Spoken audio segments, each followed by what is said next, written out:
Olá, sejam todos bem-vindos a esse mini curso de elaboração de projetos de pesquisa e onde a gente também vai discutir um pouco sobre o próprio processo de pesquisa, né? Então vamos lá? Bem, aqui eu trouxe uma citação do Paulo Freire porque eu creio que seria isso todo o projeto de pesquisa, a curiosidade, né? Essa é a curiosidade por algo que move pesquisa. Então ele vai dizer: sem a curiosidade que me move, que me inquieta, que me insere na busca, não aprendo nem ensino. Então, antes de tudo, é necessário ter a curiosidade. Depois que você tem a curiosidade, você precisa entender o que é um projeto de pesquisa, o que é uma pesquisa científica, né? O projeto de pesquisa é um documento que o pesquisador ou a pesquisadora escreve na intenção que escreve as suas intenções de pesquisa, né? Onde ele vai delimitar o seu objeto, os seus objetivos, o seu quadro teórico e um cronograma para uma banca examinadora. O projeto de pesquisa ele pode ser utilizado, né, tanto para você se candidatar a um edital de financiamento de pesquisa, quanto para um ingresso numa pós-graduação, uma especialização, mestrado ou doutorado ou pós-doc, ou para o seu planejamento particular, né? Você está interessado em realizar uma pesquisa e para se planejar, para poder executá-la, você faz esse projeto de pesquisa, ok? Quais são os elementos básicos para esse projeto de pesquisa? Então, o primeiro elemento básico é o problema, né? O que é o problema? O problema é a situação, né, que você encontra para inspiração para a sua pesquisa, né? A base para a construção do conhecimento é a realidade no qual nós, pesquisadores, estamos inseridos. Então, ela emerge de uma carência de orientação de um indivíduo ou grupo. Então, é que você começa, é o primeiro passo da sua pesquisa, né? O profissional detecta o problema de formas distintas. Ele pode ser percebido com a observação do cotidiano, por exemplo, durante um congestionamento do trânsito na cidade de Natal, ou uma experiência pessoal do pesquisador, ter passado por algum tipo de preconceito ou situação vexatória, ou em sua prática profissional, o contato com uma fonte que desperte para algum problema, ou o questionamento de um aluno durante a aula. Então, o problema ele vai surgir dessa sua experiência pessoal, desse que você tem, né? Ou de uma prática profissional, e aí surge um problema durante a sua prática profissional, ou de uma observação do cotidiano. É aí que você vai se deparar com o seu problema de pesquisa, ok?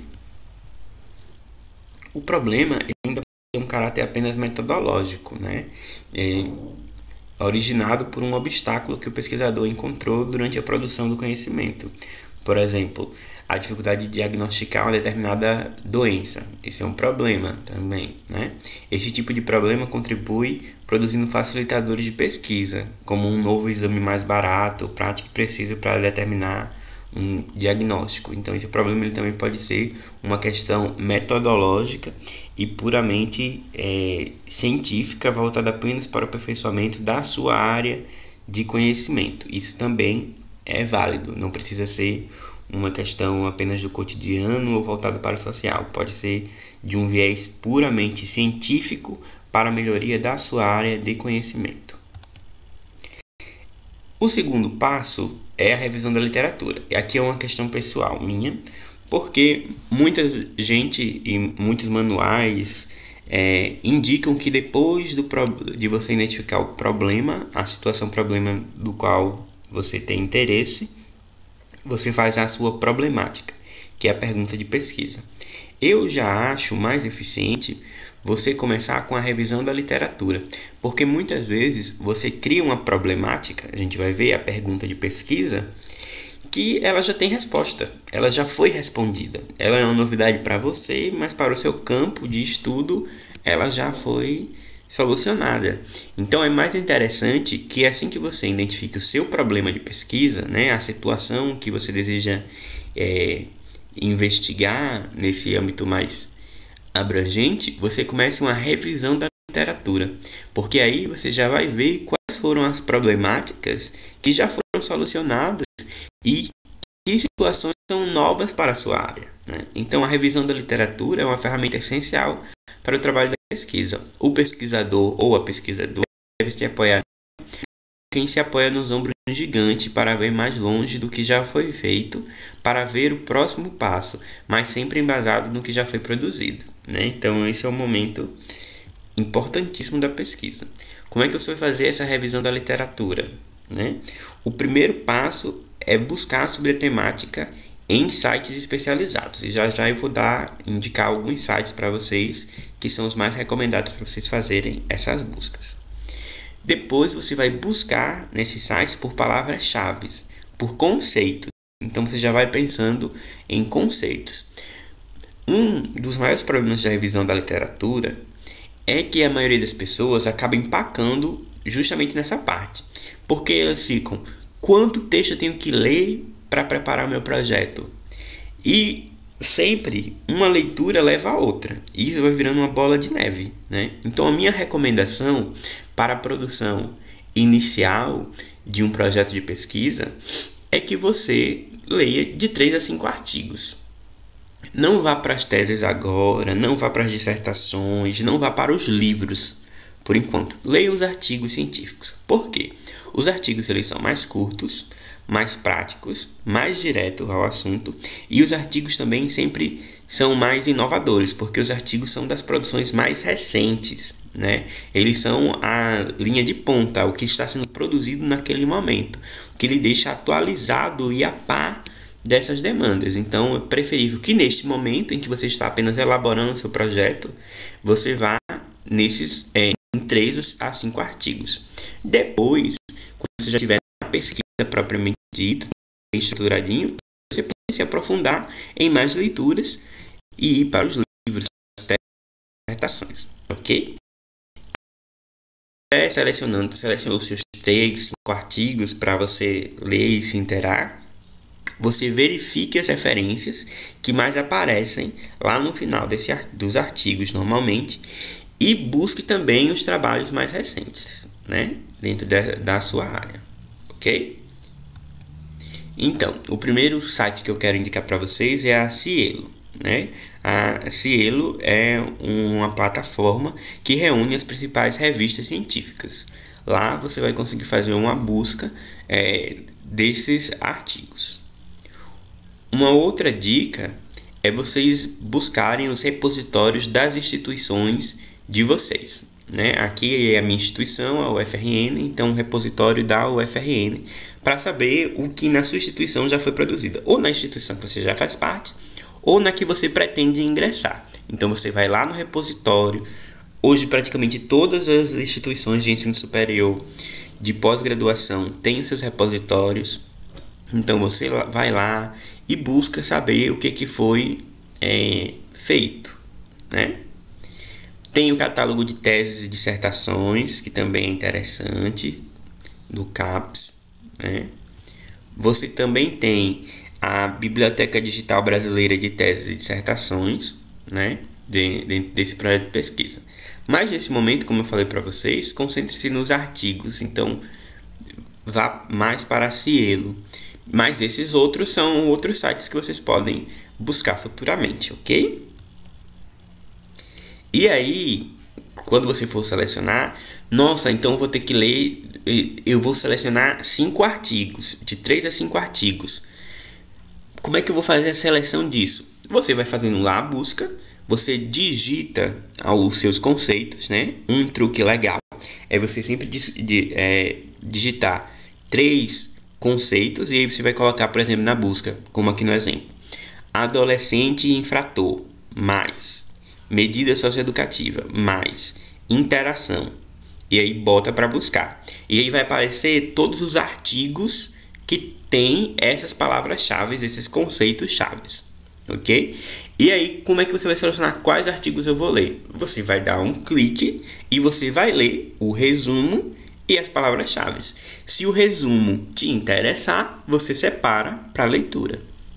Se não te interessar, pula para o próximo, certo? Então, o resumo e as palavras-chave são o que você vai utilizar para selecionar as leituras de seus artigos, ok? Depois disso, de selecionar os artigos, aí você vai fazer a leitura. Lembre-se de que uma das indicativos é, depois que você selecionou os seus artigos, você vai lá no final e vai fazer uma comparação das referências bibliográficas.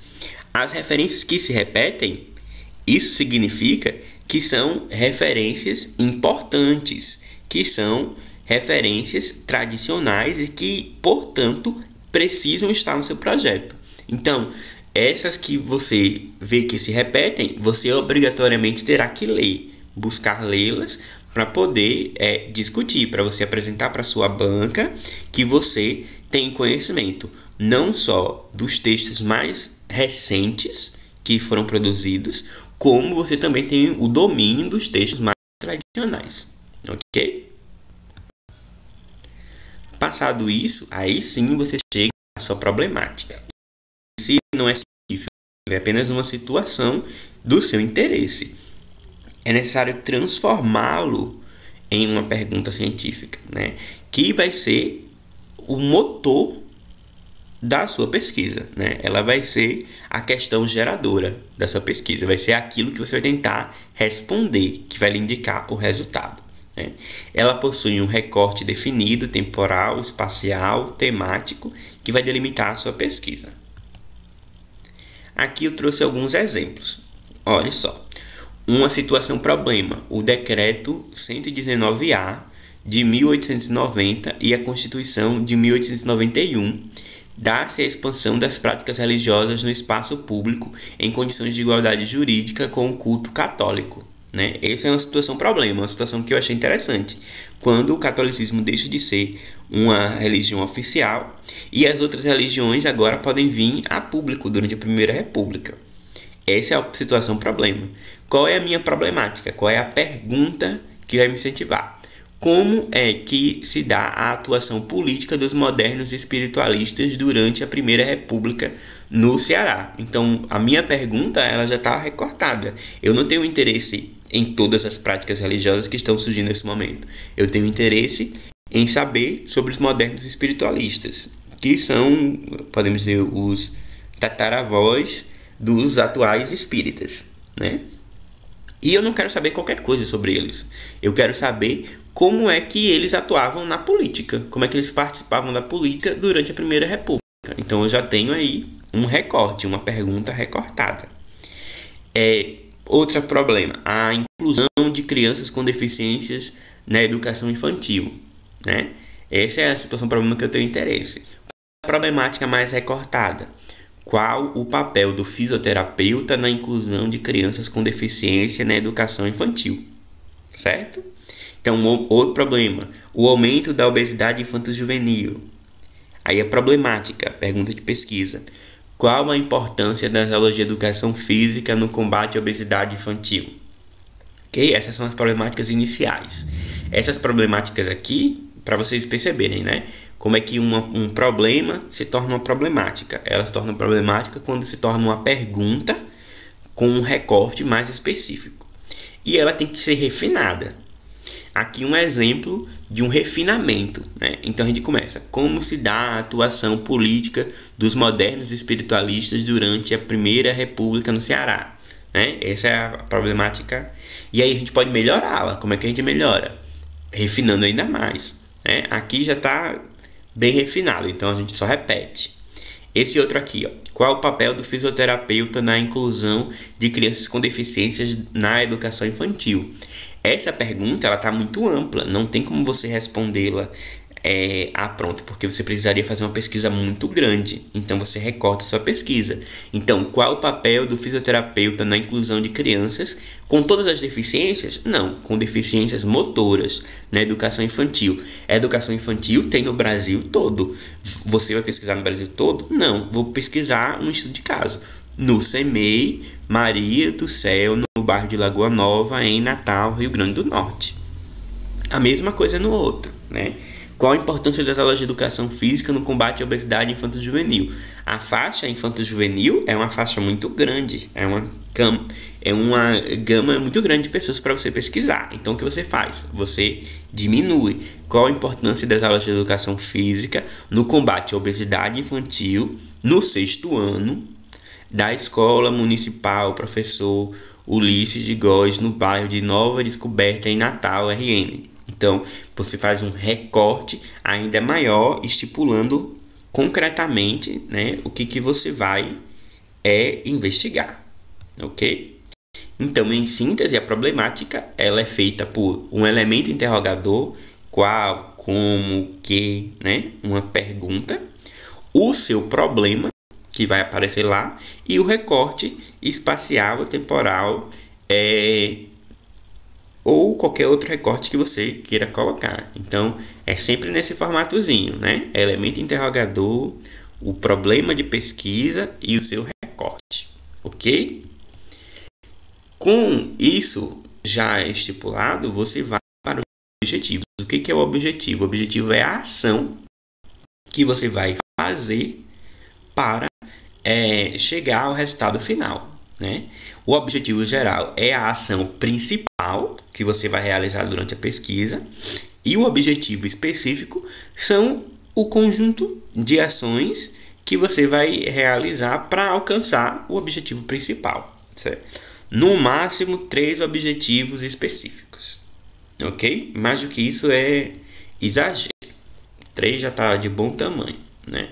3 não é só 3 é o ideal, ok? O objetivo é sempre um verbo no infinitivo e preferencialmente uma ação concreta e verificável, né? Porque a banca vai ver, você está com esse objetivo, mas esse objetivo é muito grande, você não vai conseguir cumprir, não é executável, entendeu? Então precisa ser uma ação concreta e que seja possível verificar. Refletir, vou refletir sobre determinado, não é um objetivo plausível, porque é um objetivo muito amplo, muito abstrato e pouco verificável, né? Vamos ver aqui alguns objetivos, alguns verbos que podem nos ajudar, que são sugestões, podem ter muitos outros, ok? Então, a nível de conhecimento, o verbo que você pode utilizar: associar, comparar, contrastar, definir, descrever, diferenciar, distinguir, identificar, indicar, listar, nomear, parafrasear, reconhecer, repetir, redefinir, revisar, mostrar, constatar, sumariar, contar. A nível de aplicação: calcular, demonstrar, extrair, empregar, estimar, dar um exemplo, ilustrar, localizar, medir, operar, desempenhar, prescrever, registrar, montar, esboçar, solucionar, traçar, usar. A nível de solução de problema: advogar, desafiar, escolher, compor, concluir, construir, criar, criticar, debater, decidir, defender, derivar, desenhar, formular, inferir, julgar, organizar, propor, ordenar ou classificar, recomendar. Aqui são alguns exemplos para vocês se inspirarem, ok? Vamos para um exemplo prático. Então, a problemática que a gente está trabalhando desde o início: como se dá a atuação política dos modernos espiritualistas durante a Primeira República no Ceará? Essa é a sua problemática de pesquisa, sua pergunta geradora. Qual é o objetivo principal, então? O principal objetivo é analisar a atuação política dos modernos espiritualistas durante a Primeira República no Ceará. Um objetivo específico: uma das coisas que você vai ter que fazer durante essa análise: relacionar as crenças religiosas e a atuação política dos modernos espiritualistas durante a Primeira República. O relacionar é um dos passos que você vai ter que fazer para alcançar o objetivo principal, que é a análise, que é analisar. O outro exemplo, sobre a questão dos fisioterapeutas, né? Qual o objetivo principal? Identificar as contribuições do fisioterapeuta na inclusão de crianças.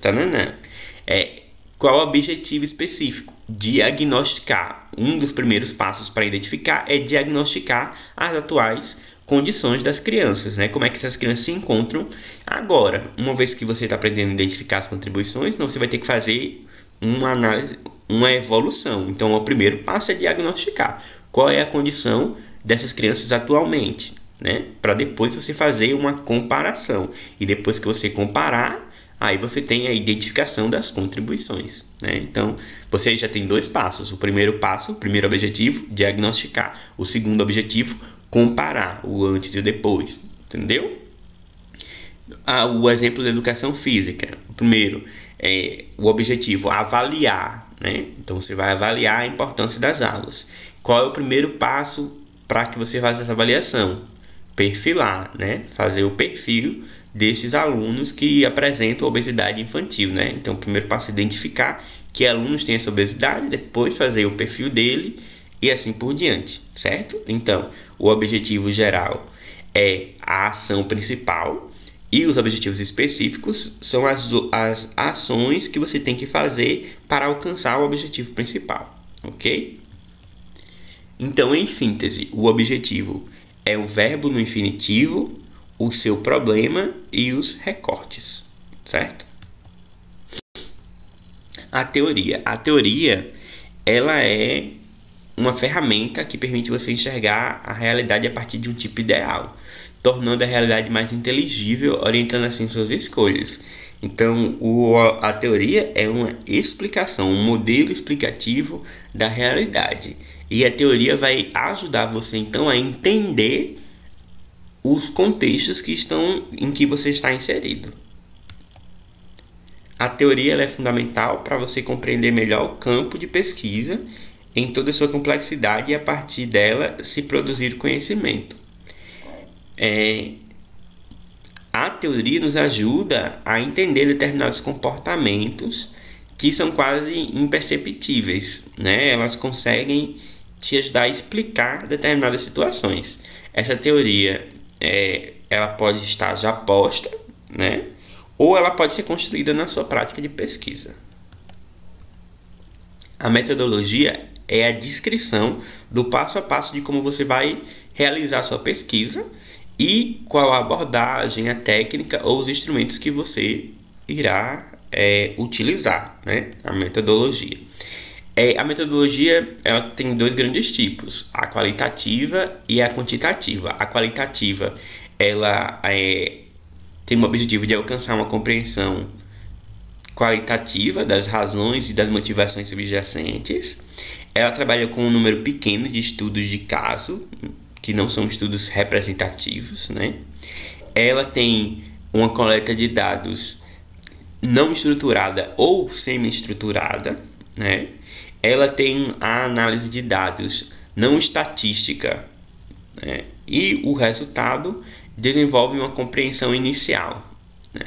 A pesquisa quantitativa ela já tem o objetivo de quantificar os dados e generalizar os resultados da amostra para a população-alvo. Ela tem um grande número de casos representativos, a coleta de dados dela é rígida e estruturada, a análise dos dados é estatística e os resultados finais dela é uma recomendação de uma linha de ação, de uma ação final a ser adotada, ok? Como essa aula se dedica mais ao pessoal das ciências humanas e a maioria utiliza pesquisa qualitativa, então vou trazer alguns exemplos de pesquisa qualitativa. Quem quiser pode depois dar uma pausa aqui para ler mais detalhadamente os pontos fortes e pontos fracos de cada um. Eu agora só vou elencar mesmo, né? Então você pode utilizar como instrumento para coleta de dados o questionário, a entrevista, a observação direta, a análise documental ou grupo focal. Aqui são um exemplo de algumas metodologias, de algumas técnicas que você utiliza no processo de pesquisa, ok? A justificativa. Os projetos normalmente precisam ter uma justificativa. E aí depende de cada área. Por exemplo, o pessoal da educação adora a justificativa pessoal. Já o pessoal da história prefere uma justificativa mais social ou científica, né? Então, a justificativa é uma parte importante que você coloque, né? O que te motivou. Essa motivação pode ser uma motivação pessoal, de uma experiência sua, né? Pode ser uma justificativa social, um interesse em ajudar algum grupo social ou a resolver alguma questão social, a entender algum problema social, ou uma justificativa científica. Como a gente falou, um dos problemas pode ser um problema metodológico, de contribuição para o campo, né? Então, essa também pode ser uma justificativa. O oitavo passo é o quadro teórico, né? O quadro teórico é você vai apresentar os principais conceitos a serem utilizados em sua pesquisa, justificando o porquê da escolha por tais conceitos e abordagens, né? Sempre que possível, você relacionando isso à revisão da literatura que foi feita, os dados, as fontes e as informações que você já apresentou lá na sua introdução, né? Então, o quadro teórico é isso, é você apresentar esses conceitos gerais que você vai trabalhar, ok? Por último, o nono passo é o cronograma, né? O cronograma ele serve para orientar o trabalho prático e como termômetro da pesquisa, mensurando o quanto você avançou ou quanto precisa avançar, né? O cronograma não tem objetivos, ele tem metas, né? E a meta é algo pontual e com prazo. Então, o cronograma ele serve para isso, para você mostrar, organizar, olha, eu sei o que eu vou fazer isso daqui, esse é o prazo que eu tenho, e você também para si mesmo, não só para a banca, mas para você acompanhar o que eu já fiz, o que falta fazer, quanto tempo ainda tenho para fazer. Eu trouxe aqui 2 exemplos de cronograma. Um exemplo mais fechado, né, que é mais um cronograma pessoal, e um cronograma mais genérico, né? O cronograma mais fechado, que é o que eu recomendo você utilizar no dia a dia da sua pesquisa, tem a meta e tem prazo. Então, por exemplo, minha meta, ler capítulo 2 do livro X. E eu tenho para ler isso do dia 1º de agosto até o dia 10 de agosto. Ir no arquivo da Arquidiocese. Quando? Dia 10 de agosto. Fichar o capítulo 2 do livro X. Quando é que eu tenho que fazer isso? Dia 11. Resenhar a fonte encontrada no arquivo da Arquidiocese. Quando eu tenho que fazer isso? Entre os dias 12 e 13 de agosto. Certo? E aqui é um exemplo de um cronograma de projeto para um mestrado ou um doutorado. Então, você tem as ações que você vai realizar, o ano e os meses. Então, vou fazer revisão da literatura ou revisão bibliográfica de janeiro de 2019, que é quando eu entro no programa, supostamente, até junho de 2020. Em junho de 2020, acaba minha revisão da literatura. Coleta de fontes. Eu vou coletar fontes do dia 1º de janeiro de 2019 até dezembro de 2020. Entrevista. Vou fazer entrevista com as pessoas que eu quero entrevistar até dezembro de 2019. Análise de fonte. Vou fazer análise de fonte até julho de 2021. Escrita. Eu vou escrever o meu trabalho até setembro de 2021. Qualificação. A minha qualificação vai ser em junho de 2020. Minha defesa vai ser em novembro de 2021, né? E para você fazer o seu cronograma, o seu passo a passo. Ok? Tudo certo? E por final, as referências bibliográficas. Você só vai colocar as referências às obras que foram utilizadas no texto do artigo ou no texto do projeto. Você só vai colocar as que foram usadas. Numa pesquisa, você vai ler muita coisa, né? Mas você só vai colocar no seu texto final aquilo que foi usado no texto, ok? Tem programas que exigem que você faça 2 bibliografias. A bibliografia que foi utilizada e a bibliografia que foi pesquisada, certo? Mas aí você tem que olhar o edital. Ok? Espero que tenha ajudado. Até a próxima. Agora, essa outra parte do vídeo é para os meus alunos de Bens Culturais da Igreja 2, né? Do objeto de pesquisa de Bens Culturais. Em Bens Culturais da Igreja 2, você tem a CNBB, né? A Comissão Pontifícia para os Bens Culturais da Igreja no Brasil. Ela tem duas linhas de preposições. Uma linha que é da proteção dos bens culturais da igreja e uma linha da função pastoral dos bens culturais da igreja, que vocês podem trabalhar. A linha 1 se divide em duas: medidas de proteção jurídica aos bens culturais da igreja e tecnologias de cuidado e preservação preventiva e conservação preventiva de bens culturais da igreja material. Né? Essa é a linha 1. A linha 2 é das funções pastorais, que tem a gestão integrada dos bens culturais da igreja e os bens culturais da igreja, novas mídias e mídias tradicionais. São essas as grandes linhas de sugestões que vocês podem seguir se desejarem, ok? Espero que tenham gostado. Até a próxima.